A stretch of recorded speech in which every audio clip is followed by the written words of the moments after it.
Okay, so we will start with from the point where we stopped yesterday.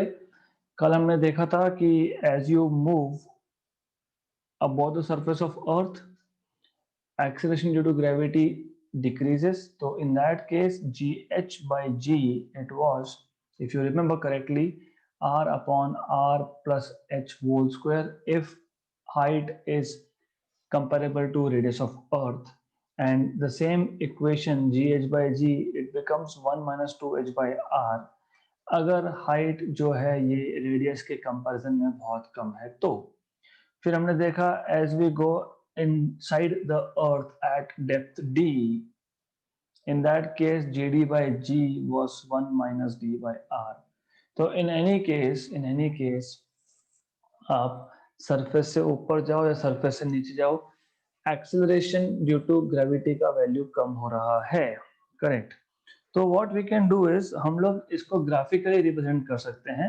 Let's see how to represent graphically this particular fact that as you are going above or below the surface of earth, acceleration due to gravity decreases in both cases. तो सबसे पहले मैं क्या करूंगा, I will be like drawing x and y axis. okay, तो y axis पे मैं plot करूंगा acceleration due to gravity और x axis पे मैं प्लॉट करूंगा r. And just to tell you, जब हम लोग डेप्थ की बात करते हैं, we are at a depth d from the surface of earth, ये डेप्थ d है। तो ये जो डिस्टेंस बचता है, this particular distance is r minus D, क्योंकि टोटल रेडियस में से मैंने d माइनस किया है तो r माइनस डी बचता है उसमें, ठीक है। तो r माइनस डी है यहाँ पे, okay, it's a quite simple thing. तो इस r माइनस डी को मैं स्मॉल r से रिप्रेजेंट कर सकता हूँ। अगर नहीं समझ में आ रहा है तो let me draw diagram, a big diagram again. We have earth, हम अर्थ के अंदर एट डेप्थ d पे हैं, हम लोग d डेप्थ पे हैं अर्थ के अंदर। हमको पता है कि टोटल सेंटर से सरफेस तक का डिस्टेंस है r। इसका मतलब ये जो पर्टिकुलर डिस्टेंस होगा डेप्थ d पे फ्रॉम सेंटर ऑफ अर्थ, ये डिस्टेंस होगा आपका r माइनस डी, इसको बोलेंगे स्मॉल r। सिंपल चीज है ये, बहुत ही सिंपल चीज है, correct. Then what we know is gd मतलब acceleration due to gravity at depth d is equal to g 1 minus d by r, ऐसा था। मतलब बेसिकली ये था gd is equal to g r minus d by r। मतलब I can write this as gd is equal to g by r and r minus d is small r, है ना। तो what I have done is a very simple thing, gd equal to g r minus d को मैंने small r से denote किया है upon r। तो gd is acceleration due to gravity, g by r into small r। और y axis पे आपने plot किया है acceleration due to gravity, x axis पे आपने प्लॉट किया है r, और ये जो है दिस इज जस्ट स्लोप। तो कंपेयर करोगे तो y इक्वल टू mx ऐसा आएगा, तो y इक्वल टू mx आएगा, राइट। इसका मतलब ये होता है, इफ यू अंडरस्टैंड करेक्टली, कि सेंटर से जब मैं ऊपर जा रहा हूं, मैं अर्थ के सेंटर से ऊपर जा रहा हूं, तो एक्सेलरेशन ड्यू टू ग्रेविटी की वैल्यू इंक्रीज होगी। अगर हम लोग सरफेस से नीचे जा रहे हैं तो डिक्रीज होगी। लेकिन मैंने आपको कल भी बताया था कि सेंटर पे, अर्थ के सेंटर पे acceleration due to gravity is 0, earth के सरफेस पे 9.8, राइट। मतलब सेंटर से जब आप सरफेस पे आ रहे हो तो एक्सेलरेशन ड्यू टू ग्रेविटी की वैल्यू बढ़ रही है, और हमने वही देखा, acceleration due to gravity at depth d is proportional to r, is proportional to distance from the centre of the earth, correct. तो आप जब इसको प्लॉट करोगे तो आपको मिलेगा a straight line passing through origin. क्यों? क्योंकि ये उसका फॉर्म है। You see from here, y axis पे g प्लॉट किया है, x एक्सिस पे r प्लॉट किया है, तो ये जो स्लोप है mg/r, ये आपका स्लोप आ गया. So you have the form of y equal to mx, मतलब straight line passing through origin. कब तक? जब तक आप बेसिकली अर्थ की सरफेस तक नहीं पहुंच जाते. So now you are at surface of earth, capital R, है ना. तो सेंटर से जैसे जैसे हम ऊपर गए वैल्यू बढ़ती गई बढ़ती गई बढ़ती गई, सरफेस पे आके वैल्यू हो गई 9.8.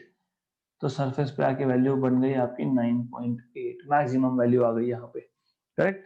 तो I may not write this value but it is maximum value, you should know this. Correct. अब मतलब ये जो है ये पहला रीजन है, this is reason number 1. It is at depth inside the earth. Okay.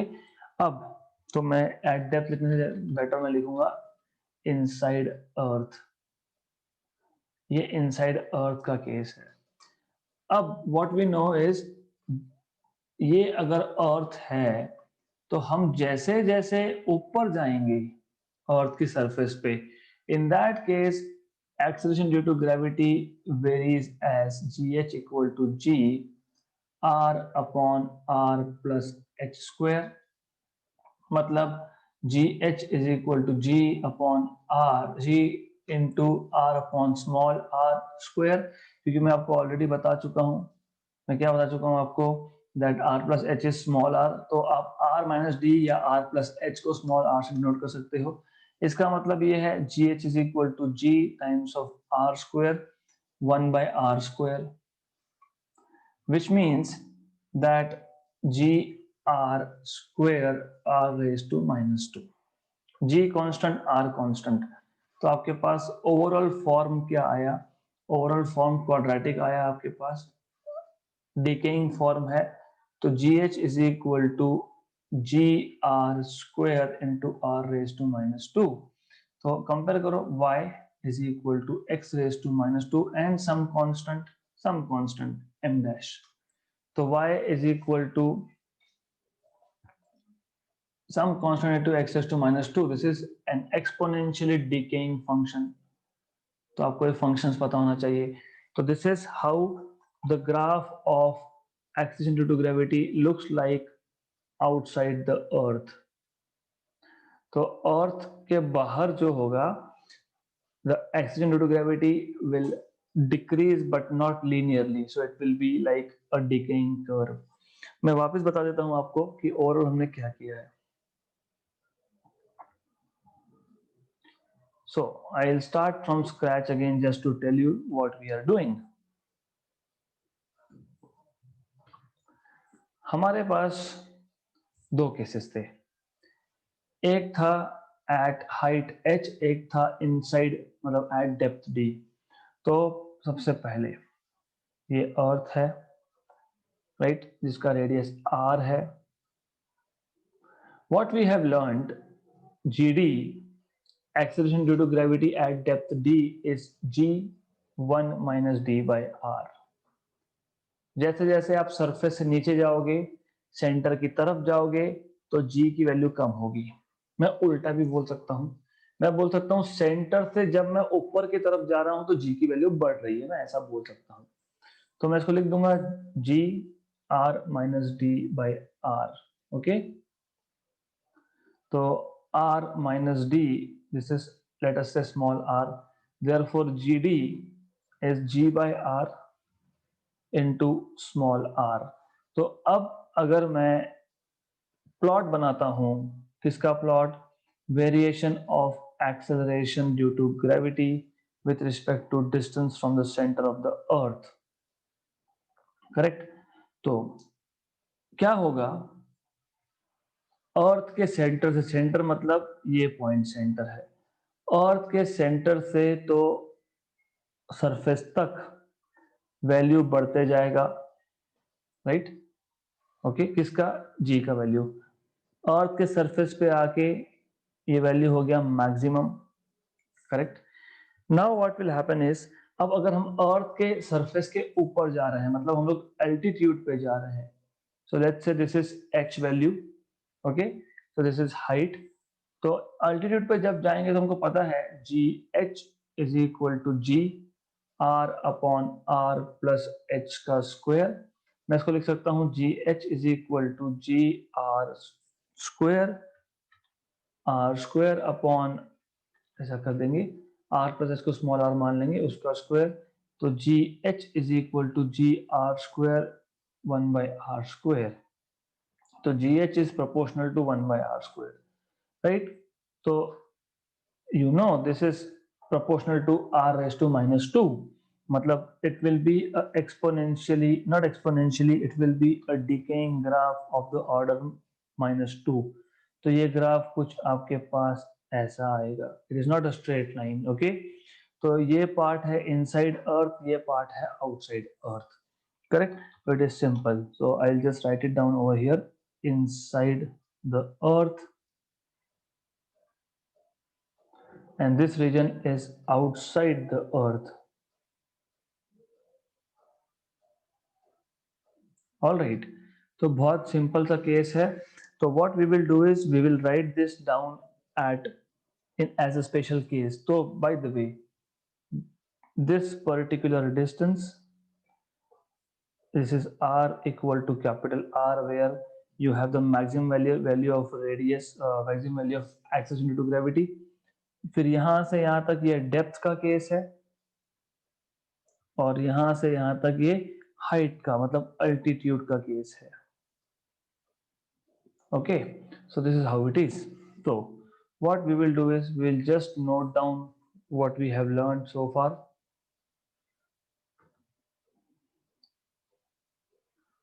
तो कल हम लोगों ने g d is equal to g one minus d by r तक हमने डिराइव किया था। फिर मैंने आपको बताया था कि हमको स्पेशल केस डिस्कस करना है, तो this is a special case which we are discussing, right? You can say special case, or you can say comparison of g at depth and at altitude. So I'll just call it as special case, or I will say comparison between g at depth and at altitude, right? Good. So we'll write down what is required over here. Okay, so what is required? Easy hai. Thus what we can say is, thus the value of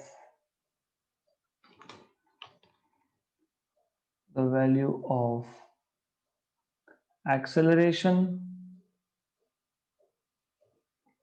due to gravity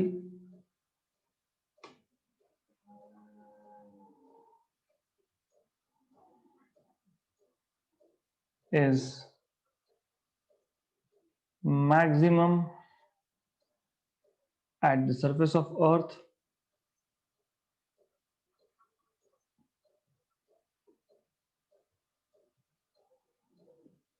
the value goes on decreasing, the value goes on decreasing with, we know it goes on decreasing with 1, increase in depth below the earth surface, increase in depth below the earth surface, below the surface of earth,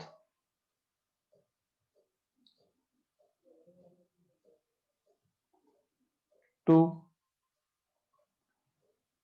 increase in altitude above the earth surface, increase in altitude above the surface of earth.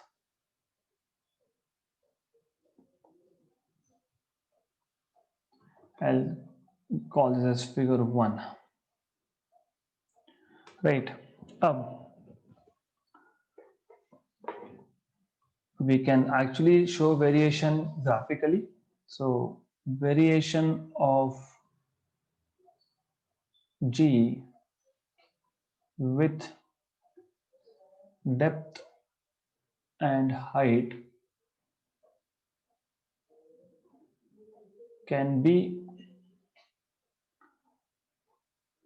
graphically shown,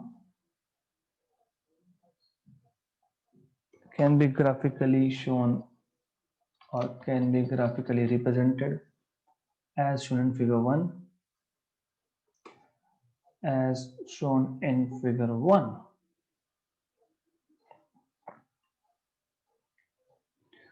correct. तो सबसे पहले explain करना पड़ेगा आपको. Figure 1 shows variation of G. Figure 1 shows variation in G in two different cases.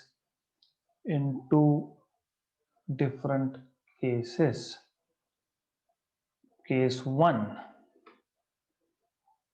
कौन सा लिया है हमने? D is less than R because you are at a depth, you are inside the earth, या फिर बोल सकते हो आप R, small r is less than R, ऐसा बोल सकते हो. And case 2 is of course small r is greater than R. In this case आप क्या करोगे? We know that, क्या पता है हमको? GD is equal to G1 minus D by R. Therefore GD is equal to G R minus D by R.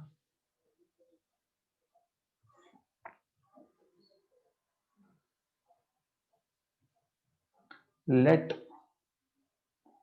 R minus D is equal to small r. Therefore GD is equal to G R by R. Therefore GD is equal to G by R into small r, right? So this equation number 1, this equation has the form of y equal to mx with m as G by R. Hence it is a straight line passing through origin.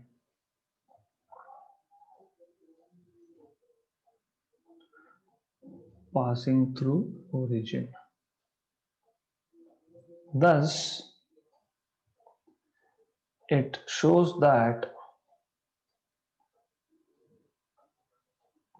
value of G increases from the center of earth to its surface.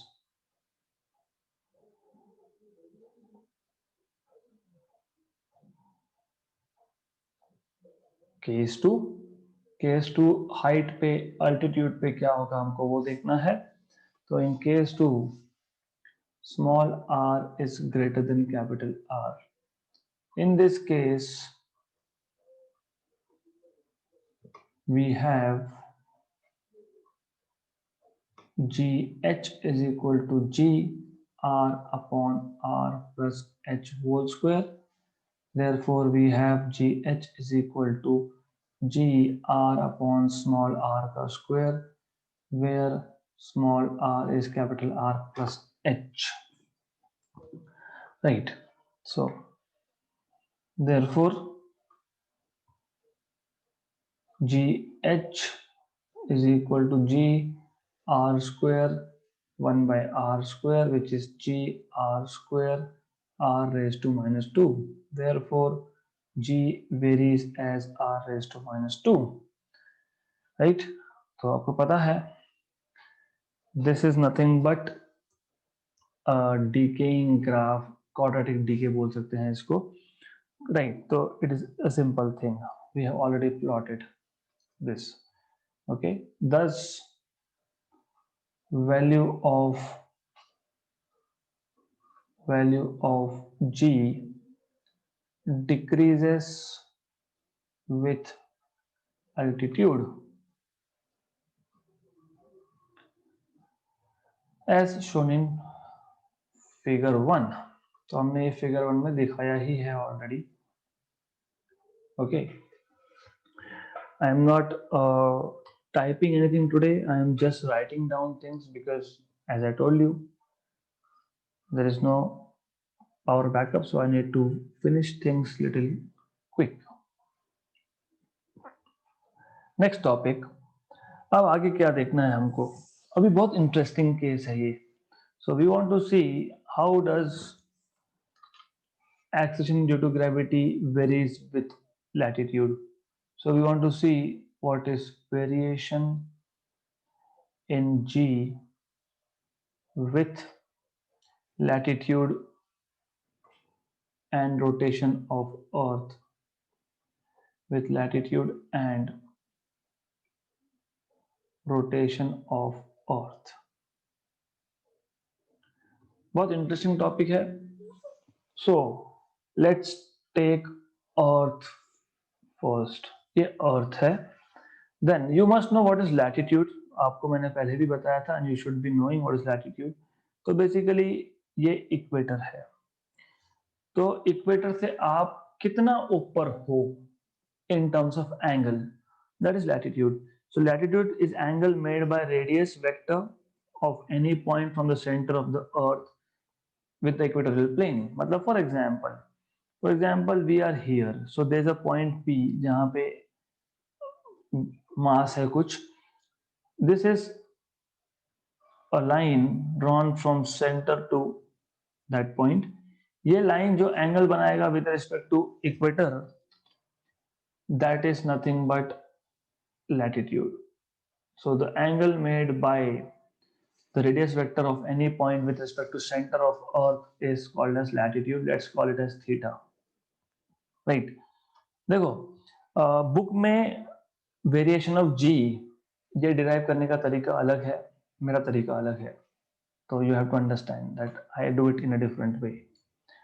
मान लो कि अगर earth rotate नहीं हो रही है, if the earth is not rotating, in reality earth is rotating, but if earth is not rotating, let us say if it is not rotating, so in that case the only force experienced by a mass m at point p point पे m mass है, and the only force will be mg which is towards the center of earth. ये पता होना चाहिए. And this distance is r, radius of earth, centre से लेके तो उस पॉइंट तक, right. But in reality earth is rotating, ये आपको भी पता है. अर्थ is rotating about an axis which is passing through its centre. So earth is rotating about this particular axis, something like this, with angular velocity omega. Now earth rotate होगा तो ये जो मास है m, ये मास m जो है ये circular motion perform करेगा, ये सर्कुलर मोशन परफॉर्म करेगा with radius let's say small r, with radius small r. Now since the earth is rotating, the mass m at point p performs circular motion with radius small r, and whenever there is circular motion, there is centrifugal force acting on that particular mass. So centrifugal force is here. Okay, right. So this is force due to centrifugal force, right? And you already know that is given by mr omega square. But if you have noticed one thing, ये ऐसा है कि आपके पास दो forces हैं.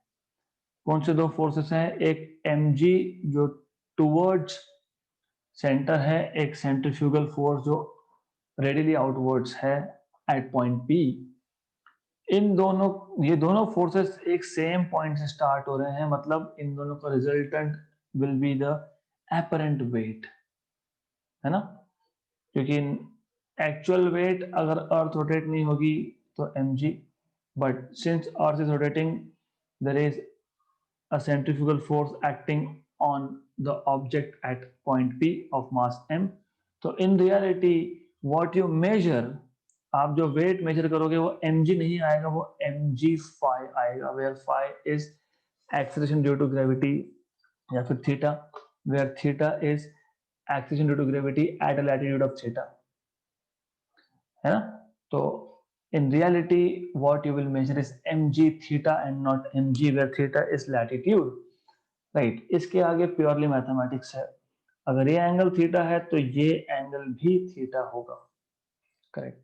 अगर ये angle theta आ गया तो if I take cos theta from diagram, cos theta from diagram that is adjacent side upon hypotenuse, तो मुझे मिल गया small r equal to r cos theta, equation number 1.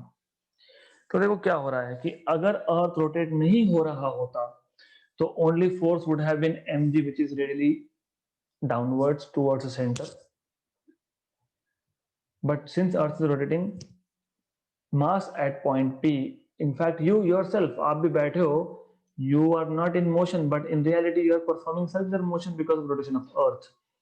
So if any object is in circular motion, there is a centrifugal force which is given by FCF outwards. तो दो forces एक ही point से start हो गया, मतलब resultant will be diagonal which is mg theta, correct. That is apparent wait, okay, correct. तो आपको पता है, आप बोल सकते हो mg theta is resultant of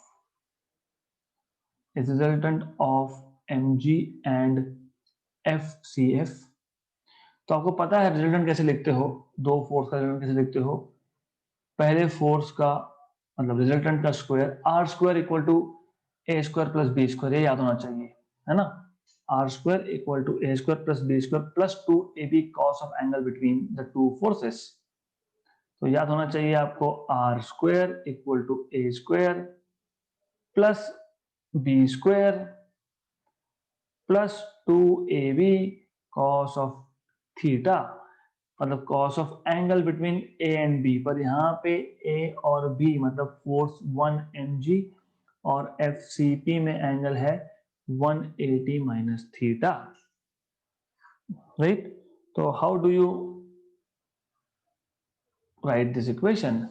resultant क्या है mg थीटा, पहला फोर्स a मतलब क्या है mg है, तो mg स्क्वायर प्लस दूसरा फोर्स कौन सा है, सेंट्रीफ्यूगल फोर्स का square plus 2 times of mg पहला फोर्स, दूसरा force into cos of angle between these two that is 180 minus theta, correct, good.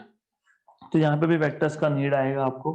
Then you can write it like mg theta squared is equal to mg square centrifugal force, आपको पता है centrifugal force क्या है, m r omega square, right. यहाँ पे सबसे बड़ी गलती कर देते हैं, capital R is radius of earth and radius of circular motion is small r, ये बताना चाहिए.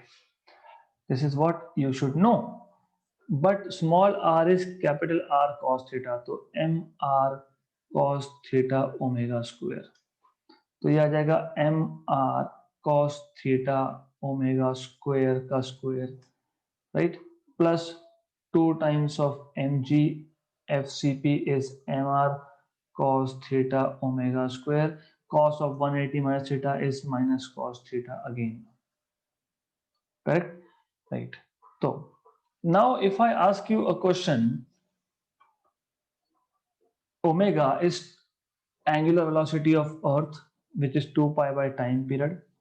अर्थ का टाइम पीरियड, अर्थ एक चक्कर 24 आवर्स में कंप्लीट करता है अराउंड इट्स ओन एक्सिस, तो 2 पाई बाय 24 इंटू 60 इंटू 60, तो ये रफली आता है 10 पावर माइनस 5, रफली बोल रहा हूं मैं.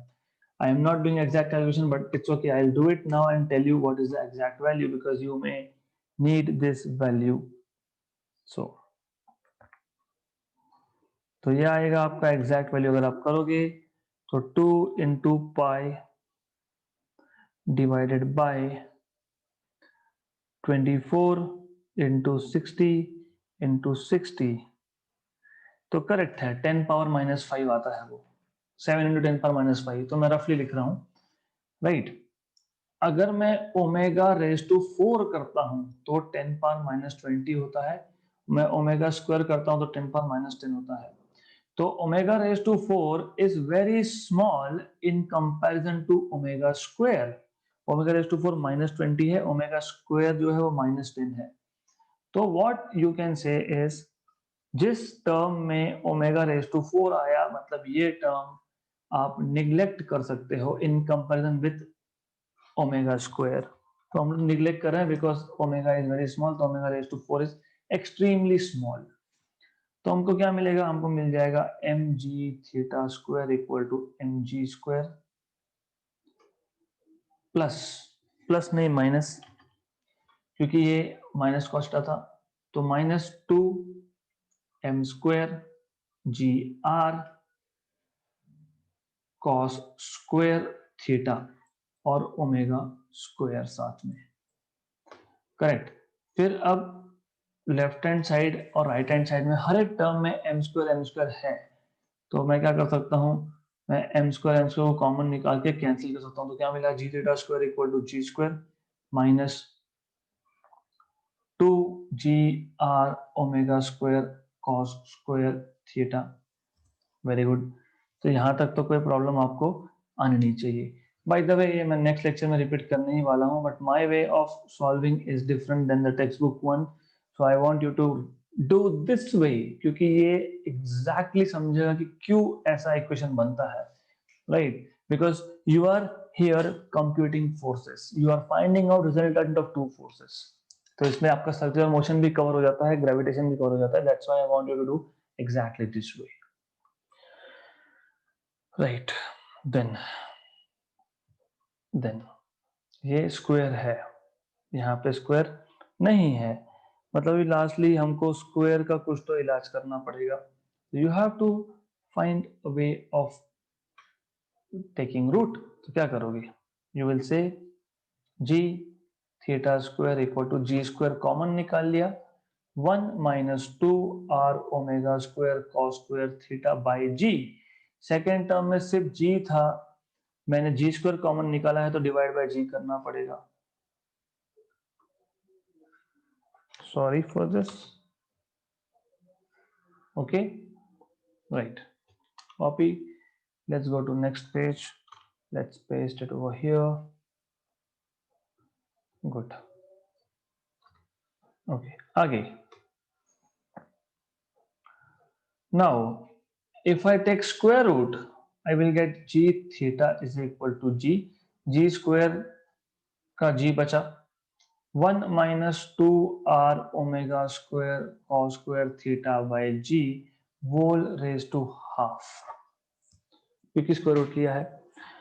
अगर आपको याद होगा बाइनोमियल एक्सपेंशन थ्योरम, तो मैंने आपको बताया था सिर्फ ये पावर टर्म यहाँ पे लाके मल्टीप्लाई कर दो, तो आप लिख सकते हो 1 minus half 2 are omega square cos square theta by G. तो ये और ये हो गया cancel, G theta is equal to G into 1 is G minus G into और upon G cancel R omega square cos square theta. तो this is how acceleration due to gravity varies with latitude that is theta. Okay, तो जो कुछ मैंने आज सिखाया है मैं वो वापस नेक्स्ट लेक्चर में कवर करूंगा, मतलब वेरिएशन इन जी का मैं कवर करने वाला हूं। बट मैंने क्या किया, अगर अर्थ रोटेट नहीं हो रहा है तो only force is m g which is toward centre.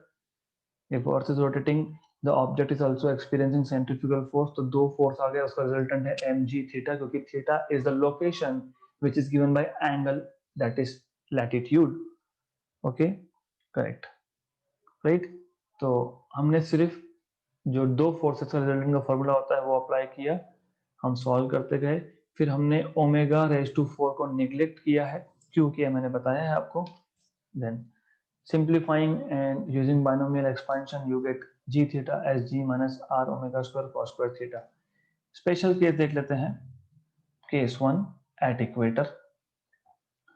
हम लोग कभी भी लैटिट्यूड इक्वेटर से ही मेजर करते हैं. इक्वेटर से कितना ऊपर या कितना नीचे, तो इक्वेटर पे थीटा की वैल्यू 0 होती है, राइट. तो g at equator is g minus r omega square cos square 0.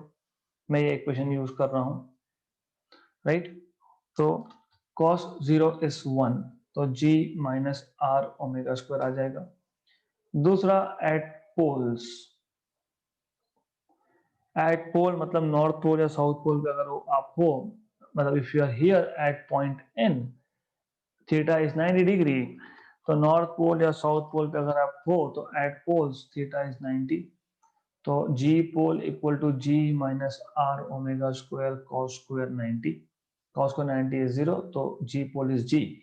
तो जब आप बोलते हो value of g is 9.8 metre per second square, तो in reality you are talking about the value of g at the poles. Equator पे 9.8 से कम आती है, 9.72 समथिंग आता है वो, राइट, करेक्ट. तो बहुत इजी ये केस था. तो whatever we have done, that will be taken again in the next session. तो इजी था. What you are supposed to do is you are supposed to revise this by yourself today so that I can include this in next session again, and that will be a very quick revision. तो बहुत fast करने वाले हैं हम वो, और हम notes बनाएंगे. ओके.